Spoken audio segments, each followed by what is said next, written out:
నమస్కారం, నా పేరు తేజస్విని. బీసీఎన్ న్యూస్ కి స్వాగతం. ముందుగా ముఖ్యాంశాలు. మంగళగిరిలోని టీడీపీ కార్యాలయంలో టీడీపీ అర్జీల స్వీకరణ. ముఖ్యమంత్రి చంద్రబాబు స్వయంగా ప్రజల వద్దకు వెళ్లి సమస్యలపై ఆరా.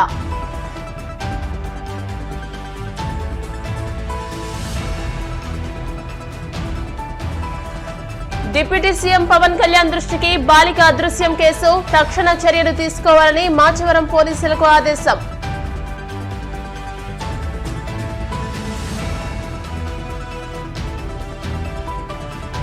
తాడేపల్లిలో నిర్మిస్తున్న వైసీపీ కేంద్ర కార్యాలయం కూల్చివేత. కోర్టుకు వెళ్తామన్న మాజీ మంత్రి అంబటి రాంబాబు.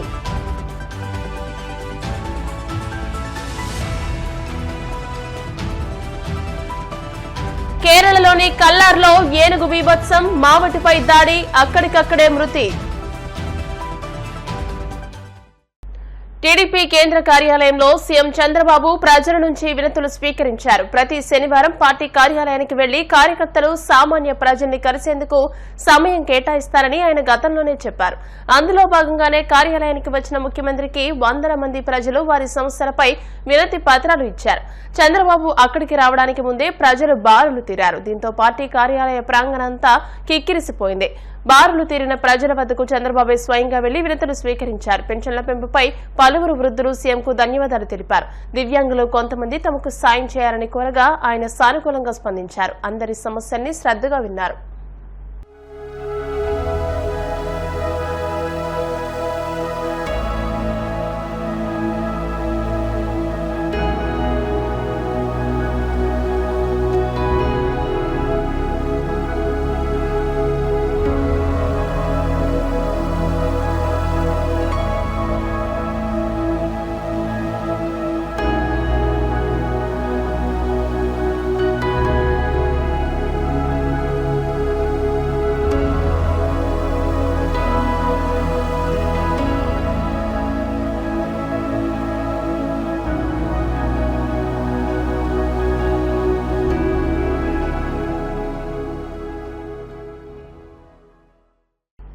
తమ కుమార్తె అదృశ్యంపై ఓ మహిళ ఉప ముఖ్యమంత్రి పవన్ ను ఆశ్రయించడంతో ఆయన తక్షణమే స్పందించారు. విజయవాడలో చదువుకుంటున్న తన కుమార్తె మైనర్ అని ప్రేమ పేరుతో ట్రాప్ చేసి కిడ్నాప్ చేశారని పశ్చిమ గోదావరి జిల్లా భీమవరానికి చెందిన ఓ మహిళ కన్నీటి పర్యంతమైంది. మాచవరం పోలీస్ స్టేషన్లో ఫిర్యాదు చేశామని, తమ కుమార్తె జాడ తెలిసినా పోలీసులు స్పందించడం లేదని వాపోయింది. దీనిపై వెంటనే స్పందించిన పవన్ కళ్యాణ్ మాచవరం సీఐకి ఫోన్ చేసి కేసు వివరాలు అడిగి తెలుసుకున్నారు. వెంటనే చర్యలు తీసుకోవాలని ఆదేశించారు. జనసేన నాయకులు బాధితులను మాచవరం పోలీస్ స్టేషన్ కు పంపించారు. బాధితులకు అండగా ఉండాలని నేతలకు సూచించారు.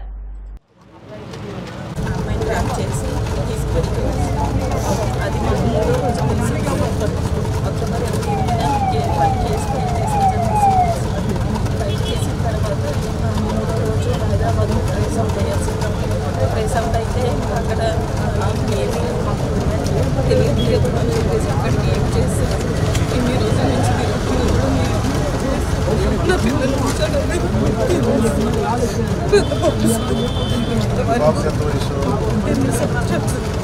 ఈ తెలుసు ఇప్పుడు వారికి కూడా నేను చెప్పుకోలేదు సార్. హాస్పిటల్లో చదువుకుంటామని చెప్పలేదు సార్.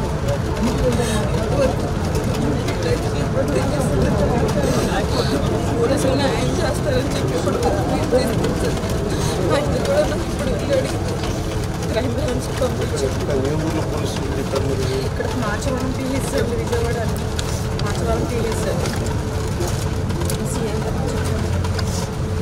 చూస్తామని అన్నారు. వాళ్ళు మీకు ఫోన్ చేయాలి, ఫోన్ చేస్తే కానీ మేమేం చేయలేమని చెప్పారు.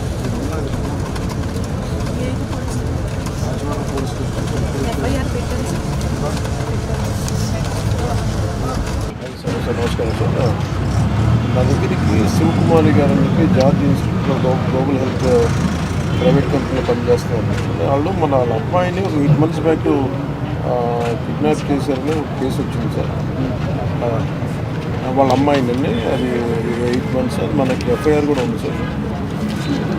ఒకసారి మీరు చూసి కొంచెం ఒకసారి అప్డేట్ ఇవ్వండి sir. Please sir, request sir. పంపిస్తాను సార్, మన కేకే గారిని పంపిస్తాను సార్. అవును పంపిస్తాను సార్, చూడండి సార్.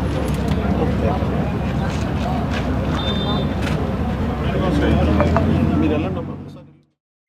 తాడేపల్లిలో నిర్మాణంలో ఉన్న వైసీపీ కేంద్ర కార్యాలయ భవనాన్ని కూల్చివేయడం చంద్రబాబు కూటమి దుష్టపాలనకు నిదర్శనమని వైసీపీ నేత మాజీ మంత్రి అంబటి రాంబాబు మండిపడ్డారు. తాడేపల్లిలోని సీతానగరంలో బాబు ప్రభుత్వం కూల్చివేసిన వైసీపీ కేంద్ర కార్యాలయం ప్రాంతాన్ని పార్టీ నేతలు లేళ్ల అప్పిరెడ్డి, మురుగుడు హనుమంతరావు తదితరులతో కలిసి పరిశీలించారు. అనంతరం రాంబాబు మీడియాతో మాట్లాడారు. పార్టీ కార్యాలయాలకు ప్రభుత్వ స్థలాలు కేటాయించడం వైఎస్ఆర్సీపీ ప్రభుత్వం తెచ్చిన విధానం కాదని, టీడీపీ అధికారంలో ఉన్నప్పుడు తెచ్చిందేనని, అప్పట్లోనే టీడీపీకి ప్రభుత్వ స్థలాలను కేటాయించుకున్నారని గుర్తు చేశారు. మంగళగిరిలోని టీడీపీ కార్యాలయం కూడా ప్రభుత్వ స్థలంలోనే నిర్మించిందని అన్నారు. వైసీపీ కార్యాలయం కూడా ప్రభుత్వ స్థలంలోనే నిర్మిస్తున్నామని, ఇందులో తప్పే ఉందని ప్రశ్నించారు. ఈ దుర్మార్గ చర్యను దేశంలోని ప్రజాస్వామ్యవాదులు, రాజకీయ పార్టీలు, ప్రజా సంఘాలు ఖండించాలని కోరారు. ఇలాంటి చట్ట వ్యతిరేక కార్యకలాపాలపై కోర్టులో పోరాడుతామని, ఇప్పటికే ఈ వ్యవహారం కోర్టులో ఉందని చెప్పారు. కేబినెట్ ఆమోదించాకే ఇక్కడ స్థలాన్ని తీసుకుని పార్టీ కార్యాలయాన్ని నిర్మిస్తున్నామని ఎమ్మెల్సీ లేళ్ల అప్పిరెడ్డి చెప్పారు. వైఎస్ఆర్ కాంగ్రెస్ పార్టీ రాష్ట్ర ఆఫీస్ నిర్మాణంలో ఉన్న కట్టడాన్ని నిర్దాక్షిణ్యంగా బుల్డోజర్లు ఇతరత్రా ఉన్న వాహనాలను తీసుకొచ్చి సుమారుగా ఒక 2 గంటల్లోనే పూర్తిగా నిర్మాణంలో ఉన్నటువంటి ఆ నిర్మాణాన్ని నేలమట్టం చేశారు. దాన్ని కూడా మేము చూసి రావటం జరిగింది. ఇది వైఎస్ఆర్ కాంగ్రెస్ పార్టీ ఆఫీస్ కొరకు నిర్మించుకోవాలనేటువంటి ఉద్దేశంతో రాష్ట్ర వ్యాప్తంగా అనేక ప్రాంతాల్లో ప్రభుత్వ స్థలాలను క్యాబినెట్లో పాస్ చేసుకుని వైఎస్ఆర్ కాంగ్రెస్ పార్టీకి కేటాయించుకోవటం జరిగింది. ఇదేదో వైఎస్ఆర్ కాంగ్రెస్ పార్టీ అధికారంలోకి ఉన్నది కాబట్టి మేము తీసుకొచ్చినటువంటి సాంప్రదాయం కాదు ఇది. ఇంతకుముందు తెలుగుదేశం పార్టీ కూడా వారు అధికారంలో ఉన్నప్పుడు ప్రభుత్వ స్థలాలను వారి ఆఫీసులకు కేటాయించుకొని రాష్ట్ర వ్యాప్తంగా అనేక నిర్మాణాలు చేపట్టిన మాట మీ అందరికీ తెలుసు. ముఖ్యంగా ఇవాళ తాడేపల్లిలో ఉన్నటువంటి వాళ్ళ సెంట్రల్ ఆఫీసు కూడా ప్రభుత్వ స్థలంలో నిర్మించబడినదే. దానిలో ఇంకా కొద్దిగా వాగు పోరంబోక అది కూడా ఆక్రమించుకున్నారనేటువంటి అభియోగాలు ఉన్నాయి. అది కోర్టులో కూడా డిస్ప్యూట్ నడుస్తూ ఉన్నది. మేము ఇక్కడ చాలా పాయింట్అవుట్ చేయాలనుకుంటున్నటువంటి అంశం ఏమిటంటే, నిర్మాణంలో ఉన్నటువంటి మా భవనాన్ని నిర్దాక్షిణ్యంగా కక్ష సాధింపుతో ఈ నిర్మాణాన్ని కూల్చివేయటాన్ని ఈ రాష్ట్రంలోనే కాదు, దేశంలోనే కాదు, ఉన్న ప్రజాస్వామ్యవాదులందరూ ఖండించవలసినటువంటి అంశమని ఈ సందర్భంగా నేను మీ ద్వారా తెలియపరుస్తూ ఉన్నా. పార్టీలకు అతీతంగా ఏ పార్టీలైనా కావచ్చు. ఇవాళ తెలుగుదేశం పార్టీ అధికారంలో ఉండవచ్చు, కూటమి అధికారంలో ఉండవచ్చు. మొన్నటిదాకా మేము అధికారంలో ఉన్నాం. మాకన్నా ముందు చంద్రబాబు నాయుడు గారు అధికారంలో ఉన్నారు. అంతకుముందు రాజశేఖర రెడ్డి గారు అధికారంలో ఉన్నారు. అధికారం ఎవ్వరికీ శాశ్వతం కాదనేది చరిత్ర చెబుతున్నటువంటి సత్యం. మీ అధికారం ఉంది కదా అని మా భవనాన్ని కూల్చేయటం ఏమంత ధర్మము అనేటువంటి మాట ఇక్కడ నేను చాలా స్పష్టంగా చెప్పదలుచుకున్నాను. అయితే దీని మీద ఏమంటే, ఇది ప్రభుత్వ స్థలం, ఇరిగేషన్ స్థలం. దీన్ని 33 సంవత్సరాలకు లీజుగా తీసుకోవటం జరిగింది. దీనికి అవి లేవు ఇవి లేవు అని ఏమన్నా చెప్తే చెప్పొచ్చు. ఏ ఉన్నా లేకపోయినా డ్యూ ప్రాసెస్ని ప్రభుత్వం పాటించాలి. మాకు నిన్న ప్రొవిజనల్ ఆర్డర్ ఇచ్చారు సిఆర్డిఏ వారు. అకార్డింగ్ టు 115 సెక్షన్ ప్రకారం, సిఆర్డిఏ యాక్ట్ ప్రకారం ఒక ప్రొవిజనల్ ఆర్డర్ని సర్వ్ చేశారు. అది ఇచ్చిన తర్వాత 15 రోజుల దాకా టైం ఉంటుంది, సబ్జెక్ట్ టు ది కరెక్షన్. ఈ లోపల మేము హైకోర్టుకు వెళ్ళాం. నిన్న హైకోర్టులో వాదనలు జరిగాయి. వాదనలు జరిగినప్పుడు ప్రభుత్వం వైపు నుంచి కూడా అడ్వకేట్స్ అటెండ్ అయ్యారు. ఆనరబుల్ కోర్టులో వారు ఏం చెప్పారంటే, డ్యూ ప్రాసెస్ ప్రకారమే మేము ఫాలో అయ్యి చేస్తాము అని చెప్పారు. What is the due process అంటే ఏమిటంటే, ప్రొవిజనల్ ఆర్డర్ ఇచ్చిన తర్వాత మా దగ్గర నుంచి ఎక్స్ప్లెనేషన్ తీసుకున్న తర్వాత కన్ఫర్మేషన్ ఆర్డర్ ఇవ్వాలి. దానికి కూడా ఎక్స్ప్లెనేషన్ తీసుకోవాలి. అది కూడా అయిన తర్వాత ట్రిబ్యునల్కి కూడా మాకు వెళ్ళే ఛాన్స్ ఉంది. అన్ని చట్టబద్ధమైనటువంటి అన్ని మార్గాలు మూసుకుపోయిన తర్వాత then they will take action. ప్రభుత్వం అనాలైందండి వచ్చి 4వ తారీఖు రిజల్ట్స్ వచ్చాయి. ఎన్ని రోజులు అయింది ఇప్పటికి? 16 రోజులు 17 రోజులు అయింది. మీ మంత్రివర్గం ప్రమాణ స్వీకారం అయ్యింది. శాఖలు కూడా పూర్తిగా అందరూ సెటిల్ కాలేదు. పోనీ మీరు ఇచ్చిన సూపర్ 6 సూపర్ 7 వాగ్దానాలు ఇంకా అమల్లోకి రాలేదు. వాగ్దానాలు అమలు రాకముందే, ప్రజా పరిపాలన చేయకముందే మీరు విధ్వంసానికి పాల్పడుతున్నారంటే దేనికి మీరు ప్రాముఖ్యత ఇస్తున్నారు? దేని గురించి మీరు ఆలోచన చేస్తున్నారు? ప్రజలు గమనించలేరా అని అడుగుతాను. ఇది ధర్మం కాదు, ఇది దుర్మార్గం. ఈ దుర్మార్గాన్ని ప్రజాస్వామ్యంలో ఏ రాజకీయ పక్షాలు క్షమించకూడదని మీ ద్వారా వారికి నేను విజ్ఞప్తి చేస్తున్నాను. కూల్చడానికి వెళ్ళారు, నోటీస్ ఇవ్వడానికి, ఎనీ హ్యావ్, మీరు దేన్నైనా చేయొచ్చు. అది ప్రభుత్వం, నాట్ ఇండివిజువల్. ఆ ప్రభుత్వం డ్యూ ప్రాసెస్లో వెళ్ళాలి. ఏదైనా సరే, ఏ కట్టడాన్నైనా. మా కట్టడాలన్నీ కూల్చేయదలుచుకున్నారు మీరు, okay, wonderful. Come to the law, according to law రండి. ప్రొవిజన్స్ ఉన్నాయి సిఆర్డీ యాక్ట్ ప్రకారం, లేకపోతే మరొక దాని ప్రకారం. According to you go. చట్ట ప్రకారంగా వెళ్ళండి, చట్ట ప్రకారంగా కోర్టులో ఆర్డర్స్ తీసుకోండి.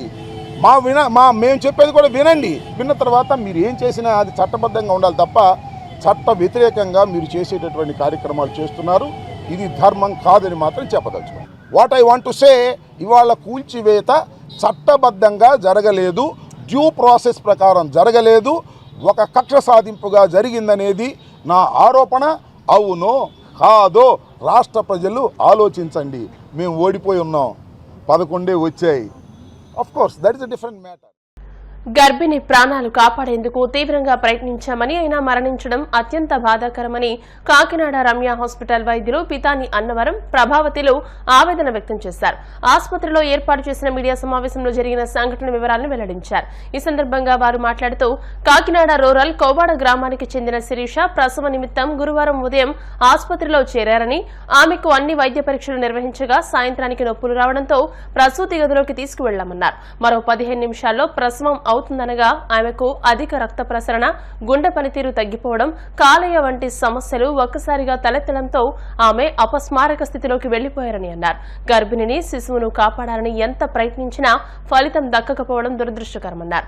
ఆమెకు వైద్యం అందించడంలో ఎటువంటి నిర్లక్ష్యం లేదని, అంతా క్షణాల్లోనే జరిగిపోయిందని, తమ తప్పేమీ లేదంటూ వేడుకున్నారు. తాము అతి తక్కువ ధరకే వైద్యం అందించి ఒక ఆశయం కోసం లాభాపేక్ష లేకుండా సదుద్దేశంతో ఈ ఆసుపత్రి నిర్వహిస్తున్నట్టు తెలియజేశారు. పేషెంట్ వి శిరీష అని, అంటే తను ఇది సెకండ్ ప్రెగ్నెన్సీ అండి. ఫస్ట్ టైం నార్మల్ డెలివరీ అయింది. తర్వాత ఇది సెకండ్ ప్రెగ్నెన్సీలో అంటే తను 37 వీక్స్ అప్పుడు ఇక్కడికి వచ్చారనమాట. సో తను యాక్చువల్గా ఎగ్జామినేషన్లో అంటే ఫస్ట్ నార్మల్ డెలివరీ అయింది, సెకండ్ ఇది ఏఎన్సీస్ బయట చెకప్స్ చేయించుకున్నారు. అంటే 37 వీక్స్ అప్పుడు ఇక్కడికి వచ్చారు. అంటే మైల్డ్ డయాబెటీస్ అట్లా, అంటే జస్ట్ మెట్ఫార్మిన్ మీద ఉన్నారనమాట. సో అలాగే డయాబెటీస్ ఉంది కదా అని నేను ఎండోక్రైనాలజిస్ట్ దగ్గరికి పంపించాను. అదే గైడ్ హాస్పిటల్ మాధవస్ పంపిస్తే ఇది చాలా మైల్డ్గా ఉంది, just only metformin tablet continue చేద్దామన్నారు. ఇంకా వేరే రిస్క్ ఫ్యాక్టర్స్ అయితే ఏం లేవు. అంటే ప్రెగ్నెన్సీ ఫస్ట్ ట్రైమిస్టర్ అంతా నార్మల్గా ఉంది, సెకండ్ ట్రైమిస్టర్ అంతా నార్మల్గా ఉంది, బీపీ కానీ అట్లా ఏం లేదనమాట. అదర్వైజ్ అంటే క్లినికల్గా అంతా కూడా బాగానే ఉందండి. తనకి ఎక్స్పెక్టెడ్ డేట్ ఆఫ్ డెలివరీ ఈ మంత్ 27th, కానీ మొన్న 20th అంటే తను లేబర్ పెయిన్స్ తో అంటే 8:15కి అట్లా అడ్మిట్ అయ్యారు. సో పరీక్ష చేసినప్పుడు చూస్తే అంటే పెయిన్స్ బాగా యాక్టివ్గా వస్తుంది. అంటే జస్ట్ 2 centimeters అట్లా డైలటేషన్ ఉంది, బాగా ప్రోగ్రెస్ అవుతుంది. సో ఫస్ట్ అడ్మిట్ అవ్వగానే వెంటనే షుగర్ టెస్ట్ అది చేసాము. షుగర్ 105 అట్లా, హెచ్బి కూడా అంటే 12.7. అంటే ప్రతి పేషెంట్ కి at the time of delivery, అదే డెలివరీకి వచ్చినప్పుడు మళ్ళీ రిపీట్ చేస్తాము, హిమోగ్లోబిన్ టెస్ట్ అది రిపీట్ చేస్తాము. సో అలాగే సిస్టర్ కూడా అంటే మామూలుగా రికార్డింగ్స్ లో రాగానే అంటే ఎన్ఎస్టీ అది తీస్తాం, బేబీ యాక్టివిటీ ఎట్లా ఉంది అనేది. సో గ్రాఫ్ అంతా కూడా చాలా బాగుందన్నమాట. సో 8:59 తర్వాత పేషెంట్ కి మళ్ళా ఆల్మోస్ట్ 10 o'clock అట్లా చూసినప్పుడు ఫుల్లీ ఎఫేస్డ్, అంటే 4 to 2 centimeters డైలటేషన్ ఉంది, అంటే బాగా ప్రోగ్రెస్ అవుతుంది. హార్ట్ బీట్ అంతా రెగ్యులర్ గా ఉంది. అంటే పేషెంట్ రొటీన్ గా ఎనిమా అది ఇచ్చి అంటే లేబర్ రూమ్ లోనే ఉంచాము. కరెక్ట్ గా అంటే 11:30కి అట్లా మళ్ళీ 8 centimeters, అంటే ఆల్మోస్ట్ ఇంకా హెడ్ కిందకి వచ్చేసి. అన్ప్రెడిక్టబుల్, అంటే పలానా పేషెంట్ కి వస్తుంది, పలానా పేషెంట్ కి రాదు అని ఏమి మనం చెప్పలేము అనమాట. ఇది ఒక ఇమీడియట్ రియాక్షన్ లాగా. అంటే ఫీటల్ సెల్స్ ఆమ్నియాటిక్ ఫ్లూయిడ్ ఒకసారి మెటర్నల్ సర్క్యులేషన్ లోకి వెళ్తుంది, కానీ అందరూ అలా రియాక్ట్ అవుతారని ఏం లేదు. జస్ట్ లైక్ మనం పారాసిటమాల్ ఇంజెక్షన్ ఇస్తే కొంతమందికి అంటే జస్ట్ ఒకేషనల్ గా ఒక్కొక్కరికి రియాక్షన్ వచ్చి సడన్ గా కొలాప్స్ అయిపోతారు, అంటే జస్ట్ మ్యాటర్ ఆఫ్ అదే పారాసిటమాల్ ఇంజెక్షన్ కి. బట్ చాలా మందికి తీసుకుంటాం మనం పారాసిటమాల్ టాబ్లెట్, ఇంజెక్షన్ కానీ టాబ్లెట్ కానీ, వాళ్ళకి ఏం రాకపోవచ్చు. అట్లా షాక్ లోకి సడన్ గా అవుతుంది అనమాట అది. సో అన్ఫార్చునేట్ గా అంటే ఈ పేషెంట్ కి అంటే మన ఇండియాలో ఐ థింక్ ఇది 1 in some 80,000 అట్లాగండి. అంటే కొన్ని కంట్రీస్ లో 1 in 40,000 అట్లా, 1 in 8,000 మన ఇండియాలో స్టాటిస్టిక్స్. సో అన్ఫార్చునేట్ అన్ఫార్చునేట్గా అంటే ఈ పేషెంట్ కావటం it is very sad for is also. Like ఎందుకంటే మా కళ్ళ ముందే అంతా with in fraction of seconds లో జరిగింది. రేడియాలజిస్ట్ కాదండి అక్కడ ఇంపార్టెంట్, అంటే ఇది ఏంటంటే మెడికల్ ఎమర్జెన్సీ, అంటే అనస్థిస్ట్ ఇంపార్టెంట్ అక్కడ. అంటే ఇమీడియట్ గా వెంటిలేట్ అవకాశం ఉంది అనేది కాదండి, వెంటనే వచ్చేసింది. అంటే అక్కడ మనం ఫోన్ చేసి కార్డియాలజిస్ట్ వచ్చినా ఏం చేయటానికి ఏం లేదు, వెంటిలేట్ చేయాలి పేషెంట్, మనం వెంటిలేట్ చేస్తాము. అంటే అది ఏంటంటే సడన్ ఇది. ఇప్పుడు కాసేపు ప్రకటనలు.